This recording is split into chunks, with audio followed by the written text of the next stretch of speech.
హైదరాబాద్లో కీలక రోడ్లకు ప్రముఖ వ్యక్తులు సంస్థల పేర్లు పెట్టాలని రాష్ట్ర ప్రభుత్వం నిర్ణయించింది. ఔటర్ రింగ్ రోడ్డు వద్ద రావిర్యాల నుంచి ఫ్యూచర్ సిటీ వరకు 100 మీటర్ల గ్రీన్ ఫీల్డ్ రేడియల్ రోడ్డుకు రతన్ టాటా పేరు పెట్టాలని నిర్ణయించింది. రావిర్యాల ఇంటర్చేంజ్కు ఇప్పటికే టాటా ఇంటర్చేంజ్ అని పేరు పెట్టారు.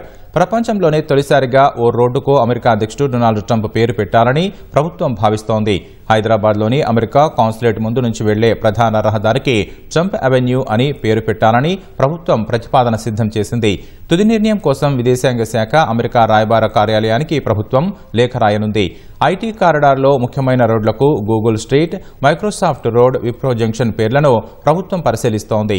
ప్రపంచవ్యాప్తంగా ప్రభావిత వ్యక్తులు, ప్రముఖ కంపెనీల పేర్లను రహదారులకు పెట్టడం ద్వారా వారికి సముచిత గౌరవం ఇవ్వడం సహా హైదరాబాద్కు అంతర్జాతీయ గుర్తింపు వస్తుందని సీఎం రేవంత్ రెడ్డి భావిస్తున్నారు. ఆ రోడ్లపై ప్రయాణించే వారికి కూడా స్ఫూర్తిమంత్రంగా ఉంటుందనే ఉద్దేశంతో ముఖ్యమంత్రి ఈ ప్రతిపాదన చేశారు.